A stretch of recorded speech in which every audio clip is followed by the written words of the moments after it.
share with you a little something about spirituality.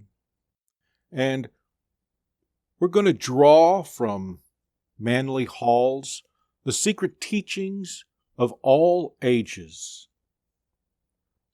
And he shares a little bit about the Eleusinian philosophy.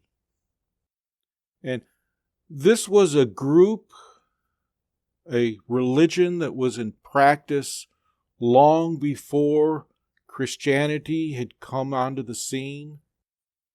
And he tells us that the Eleusinians, to them, death was being born into this physical world. And the interesting thing that struck me with this was a line or a verse in one of the Gospels where Jesus is gathering his disciples and he's moving on, and someone comes to him. I don't recall if they ask him a question or if they say something, make a comment.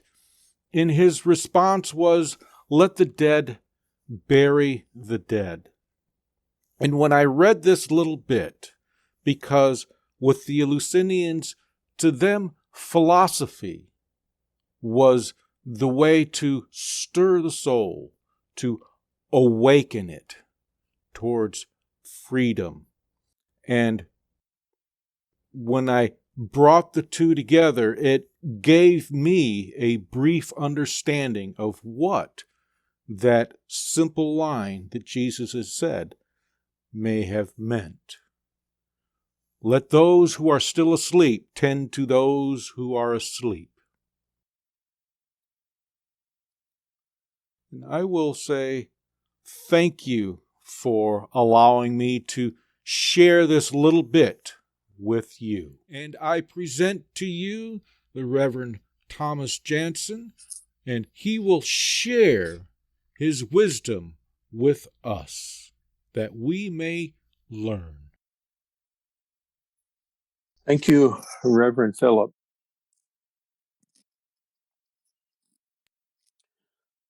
What I titled the talk today was Incredible Journey. It certainly describes this life in the physical.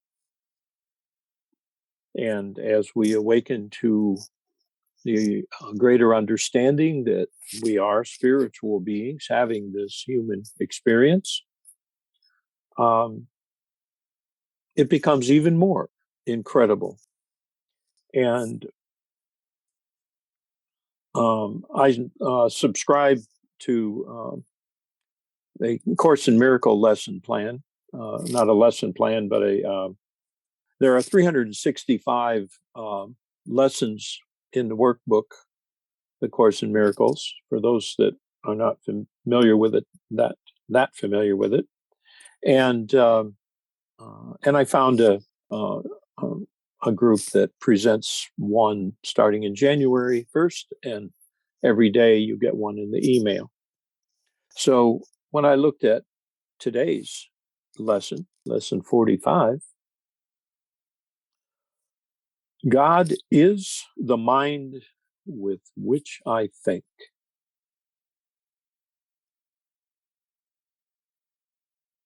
I'll say that again. God is the mind with which I think.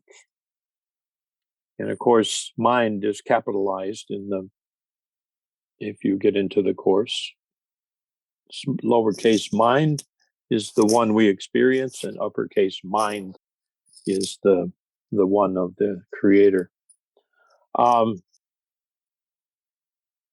Interesting coincidence that would show up right for this particular talk today, but I was happy for the inspiration, and it caused me to reflect on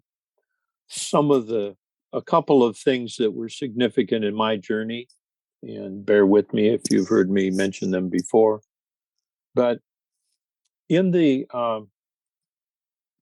80s and early 90s was what I tend to call the feeding frenzy time of spiritual activities for me when I really jumped in with both feet, and my wife and my life revolved around all of our spiritual reading, workshops, involvement in the spiritualist church. That was our life, and got a lot of messages during that period of time. When you hang out with a lot of mediums, you get a lot of messages. And we had a neighbor and a good friend who every once in a while would get a message, and she would have to leave her apartment and come to our apartment and knock on the door and say, I got a message, I've got to give it to you. And one of these times, she got a message for me, and she asked me um, if my parents had ever thought about naming me something besides Thomas. And I said, not to my knowledge. I've never heard any stories in my family about any debate about. It's just always been my name, and it's never been talked about. So then she gave me what she had gotten, and it was, she said, before you were born, said there was a great debate or struggle going on between your parents and in the spiritual realm, and you were insisting on being Thomas, and they were determined to name you Tony. And okay, I when you get a message you can't quite understand, you put it on the shelf until you can understand it. And I kind of did that with that. It's like, well, that's interesting, but I don't know anything about it. The next opportunity to talk to my mom, which I think at that time probably did weekly. I'm in Florida, she's in Michigan. I asked the question. I said, did you ever consider naming me something else? And, I'm in my 40s, so she had to go back a long ways in her memory. And she thought about it. She said, yeah, actually, she said, your father and I had a good friend, Tony, and we liked that name. We wanted to name you Tony, but then we named you Thomas. And she said, for about first 6 months of your life, she said, every once in a while, I'd ask your father, why'd we name him Thomas? And so anyway, that was a little insight for myself um, early on into perhaps what happens and what goes on when each of us choose, and I come to believe that we choose in a spiritual state to come into this life experience. And the other thing that I was reminded about this morning with this, God is the mind with which I think, was about 20 years later, when I had this inspiration or a thought come through me, however you want to describe it. I had that experience in 2004 in the bottom of the Grand Canyon, and when it came to me that I guess the thought identified itself. I am the creator. And then told me what it was doing, experiencing the creation. And then told me how, as the created. And that was a very powerful happening in that moment. And it continues to shape the way that I see everything around me. I can't look at all that that is revealed of the world, of creation itself, of the universe, and not see it as all part of the creator. That the creator is expressing itself in the creation, and that that creative force has the potential to communicate through any part of that creation.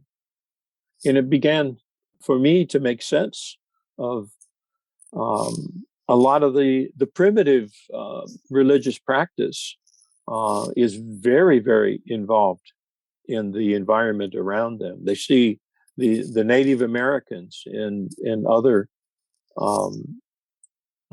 native groups, see a spirit in everything, the spirit of the animals, the spirit of the trees, the great spirit. Have a great reverence for their place in all of this.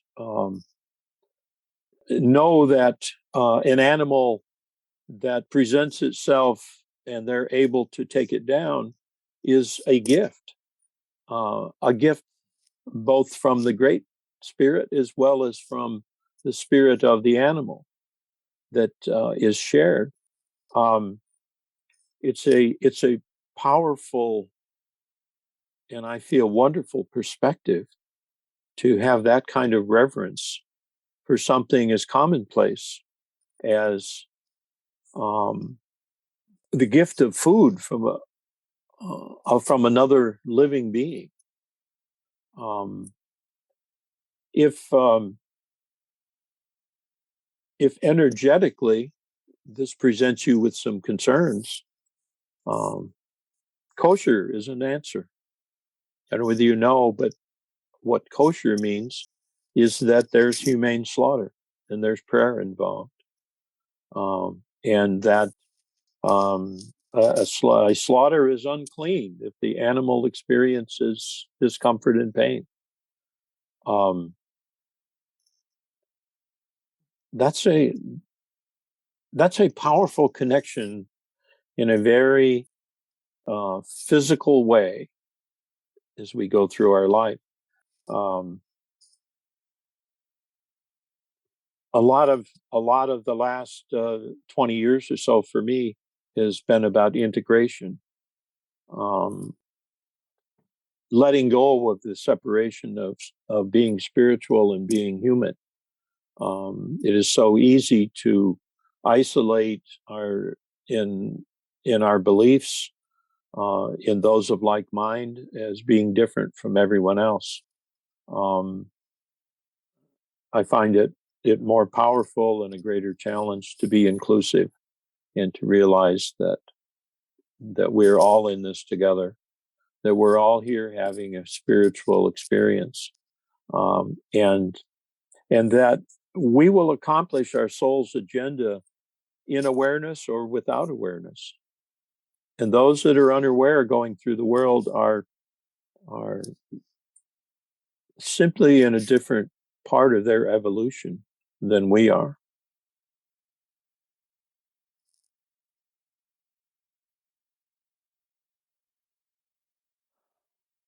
So are we born innocent or simply with a clean slate? And there's two ways you can look at that. And if you're looking at that from your human perspective, to suggest anything other than total innocence is a horrific idea. From your spiritual perspective, as you expand your awareness into this idea that there's something greater going on than simply this life. This life is the focus of our soul's agenda at this moment, but that that there's a greater self that we're only slightly aware of. And from that spiritual perspective, one can embrace the idea that, okay, I made some choices coming into this life to be born into this time and this place and this family, into a life that would be fertile with opportunity for certain kinds of experiences. I don't believe that things are preordained, but I do believe that there's a certain likelihood of experiences that we dive into, a pool of those likely experiences. And then it's a matter of how we how we react to those experiences, because that is the grist for the mill of our spiritual evolution. That is the grist for the mill of our growing spiritually in our understanding. How do we take something that is painful and difficult, and turn that into a empowering, loving experience? The potential is there for every experience. But we have to be in a place where we're ready to see it through those eyes, and then it can be empowering. I bring this up because I've become ever more aware of the difficulty of presenting a message to someone that's not ready to hear it. It just can be cruel. It just can do the opposite of your intention. And it's some of what I've been reflecting on as I prepare for the workshop coming up on Sunday. That the audience is not all in the same place. And presenting a message that is useful for each one that will hear it is the challenge I'm being guided through at the moment.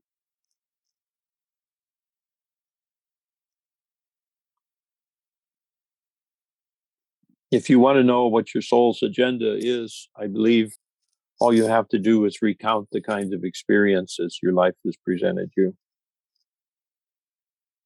Because we tend to not get it the first time. And so we get a lot of repeat experiences.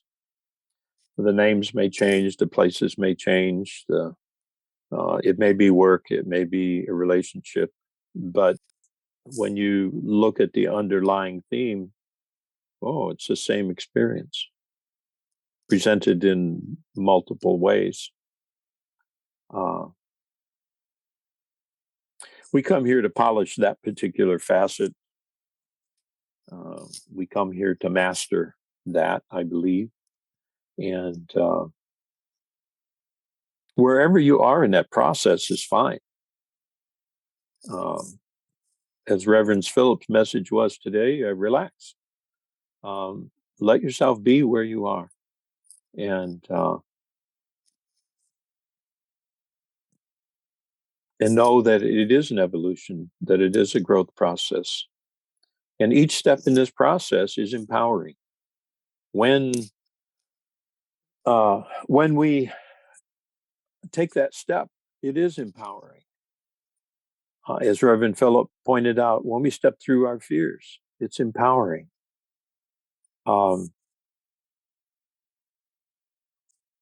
When we let go of things that no longer serve us, it's empowering.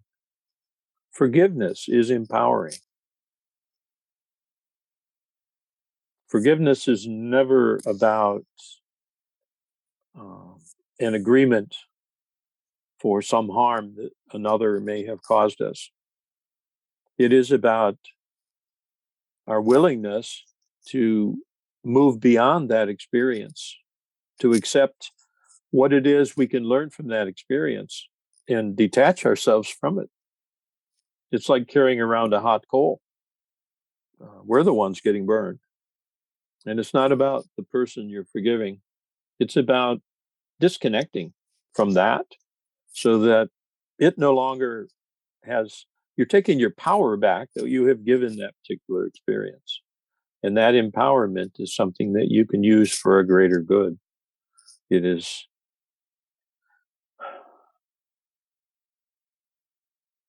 makes you more effective with everything you do.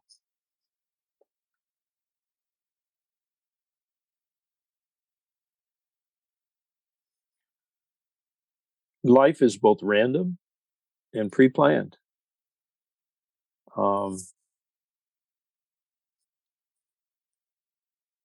It's too simplified to say, well, in some level you ask for this. Well, yeah, there's a truth there. But there's randomness takes place too. there are things that just happen. Wrong place at the wrong time, world events, whatever. All of that is going on too. And our purpose for being there ends up being the same. How are we reacting to what is presented to us? What is our reaction? Is it somehow going to be more love-based? Do we react in prayer, in encouragement, in something that is life-affirming? Or do we get caught up in a response that is more of the same? The old idea of, if you wrong me, I'm going to wrong you harder, kind of a thing. The world is filled with that, and it's a very compelling kind of a stance to take.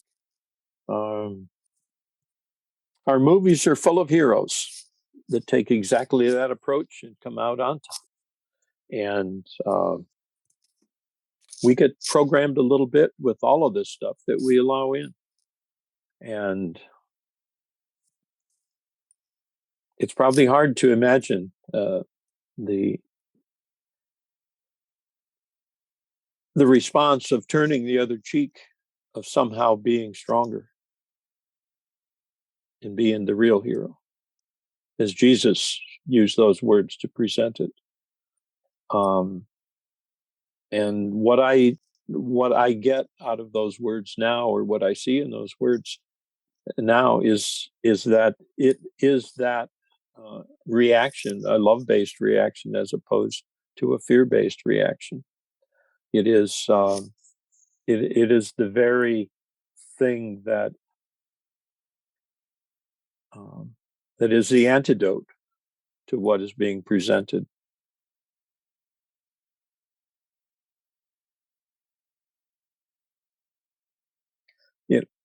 The most difficult thing that any kind of government has to deal with when they're trying to subject the population is non-resistance. It's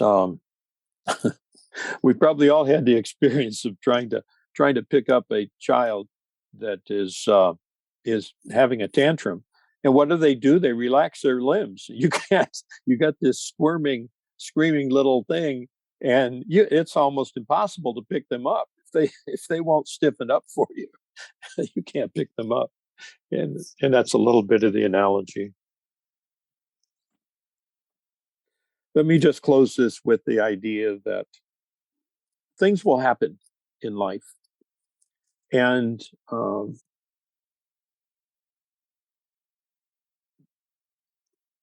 our reaction is primary. Why they happen is maybe secondary to knowing that it has happened. And how am I reacting? That's the thing I want to pay attention to. That's the thing I want to measure. Because in this feedback circle of the next experience is coming, it's planting the seeds for the next experience. Choose your reactions in a way that you want more of. And I leave that with my love and blessings. Thank you.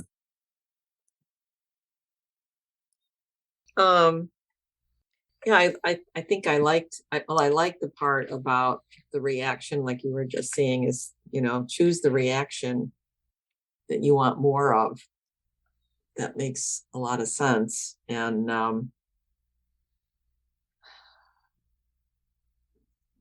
I think a lot of how if you react to something, unfortunately, like emotion gets in the way and stuff like that. So you really have to kind of like center yourself, I think, and try to look at things from another perspective. of how you react to just whatever, and get past all that other stuff. So yeah, that's kind of, it was kind of a, it was a good, it was a, it was a good message today for just, yeah, just stuff in my own life, you know. Yeah, it was good. Thank you. It's real good timing since I'm starting back to work, at least part-time, because a lot, I'm answering the phone, scheduling, either trying to find a resource for a person or scheduling them for a first appointment, and you have to deal with all their emotions and issues and attitude. And a lot of time when the phone starts ringing, I say, Holy Spirit, give me perspective. And you know, that really works. It really does. Not all the time, because sometimes I just am sucked right into their negativity and I become negative too, especially when they're swearing at you. It's like, please don't do that. I'm going to, have to disconnect this call. And they're still spewing and boom, and I do not like that. It's like, Beth, I think you could have handled that better. Let's try better next time. Sometimes I'm ashamed of my response. It's like, oh boy, did I get sucked into this or what? The thing I would suggest is that there is the appearance, and then there's the cause behind it. And fear is what you're experiencing. They're expressing their fears in their anger, in their outbursts, or whatever. It's a good, the best defense is a good offense when your fears are driving you, whatever it is, their fear. If you can see past that surface to how frightened they are, it's easy to have a different response. When the example that's easier for us is that if we've dealt with children, small children, when they are angry and acting out, it might be easy to see them as fearful. And so if you respond in a kind, loving kind of a way, it melts all of that.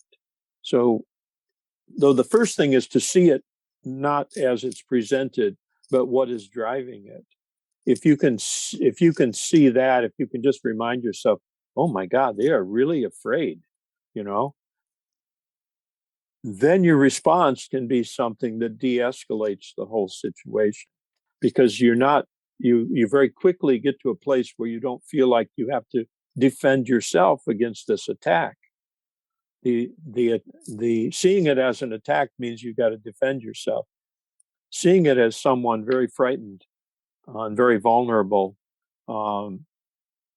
opens your heart and lets you see it in a motherly kind of a way, that where the feminine aspects come out, where you want to be nurturing, you want to be healing, you want to do something that puts salve on, some balm on this hurt, this wound.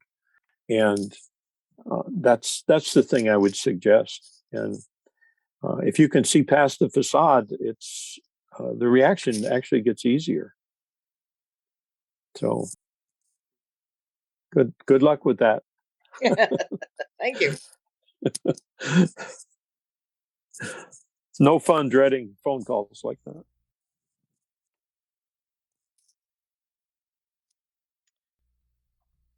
Well, I liked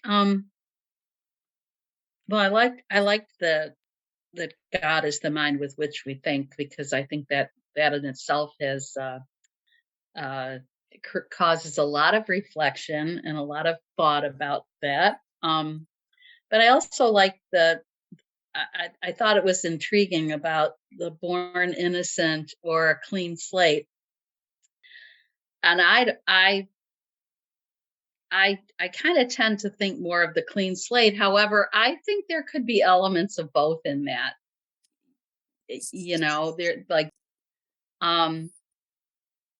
because, you know, little babies are all pretty much the same, but as soon as that personality starts coming out, then it's easier to see what they're bringing, what they brought with them. And because uh, we know they're born. Every baby comes with their own personality immediately. yeah, So yeah. we're bringing something with us, you Y- know. Yes, yes. It's not a level playing field. Absolutely not. That's right. Yeah. That's why we say our you have more than one child. How can this one be so different from that one? Well, that's why. And you're right, right from the beginning, even when they're really little and the one is, calm and hardly cries and eats and sleeps, and the other one is awake screaming all hours of the night and colicky and all those other things, that you don't always have an answer for. But anyway, I liked I like that. And I think a follow up on that is like, as you see these kids growing and maturing, and I'm thinking of my grandkids, they're all so different, but they're also wonderful. I mean, they do bring their stuff with them, but they're all unique. Um, and if they chose to come into our family, that's a wonderful thing. I hope. I hope we can give them what they need, right? Well, yeah, I think that's a given.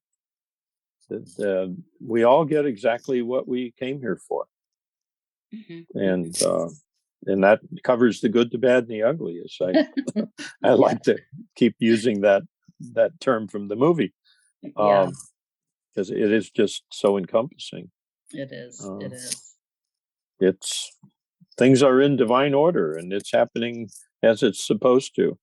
Mhm. But I don't feel like it's all pre-planned. I think there's an awful lot of randomness about it. There's an awful Mhm. lot. It's where each of our free will uh, affects how things are going to unfold. Um, the analogy that came to me about this is like that we're each like a wave on the ocean, and that wave has all of the characteristics of the ocean, but it's certainly not very powerful unto itself.